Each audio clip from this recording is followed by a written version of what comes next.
यह कहानी 3 दोस्तों की है जो जंगल में एक साहसिक यात्रा पर गए थे। उनके नाम थे अजय, विकास और सुमित। तीनों बचपन के दोस्त थे और हमेशा नई जगहों पर घूमने का शौक रखते थे।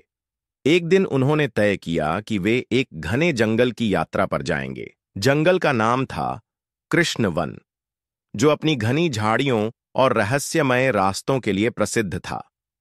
यह जंगल बहुत बड़ा था और कहा जाता था कि वहां रहस्यमय प्राणी रहते हैं। लेकिन दोस्तों को इससे कोई फर्क नहीं पड़ा। वे खुश थे, रोमांचित थे और उन्होंने पूरी तैयारी के साथ जंगल में प्रवेश किया। पहले कुछ घंटे तो आराम से चलने में निकले, लेकिन धीरे धीरे जंगल की ठंडी हवा और अजीब आवाजें उन्हें असहज करने लगीं। विकास ने कहा, कहीं हमें रास्ता तो नहीं भटक गया? लेकिन सुमित ने उसे शांत करते हुए कहा, बस थोड़ा और चलो, हम मंजिल तक पहुंचेंगे। अजय ने अचानक एक रुक कर देखा। एक बड़ा सा पेड़ उनके सामने था, जिसकी जड़ें बहुत घनी थीं। अजय ने उत्साहित होकर कहा, यह तो किसी कहानी का हिस्सा लगता है। तीनों ने पेड़ के पास जाकर कुछ समय बिताया और फिर रास्ता ढूंढने की कोशिश की। जब वे आगे बढ़े तो उन्हें जंगल के भीतर एक छोटे से झरने का पानी बहता हुआ नजर आया। दोस्तों ने वहां रुककर पानी पिया और कुछ देर विश्राम किया। इस दौरान जंगल के भीतर अचानक एक अजीब सी हलचल हुई और उन्होंने एक ध्वनि सुनी, जैसे किसी विशालकाय जानवर के कदमों की आवाज हो।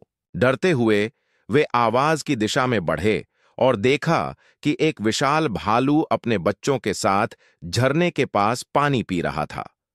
भालू को देख तीनों ने धीरे धीरे वहां से वापस जाने का फैसला किया, लेकिन जंगल में वापस लौटने का रास्ता पता नहीं चल रहा था।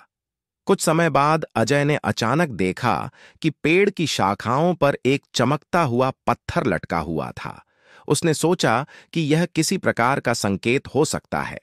दोस्तों ने पत्थर की दिशा में चलने का निर्णय लिया। आखिरकार वे उस मार्ग पर चलने लगे और कुछ घंटों बाद उन्होंने जंगल का बाहरी इलाका देखा।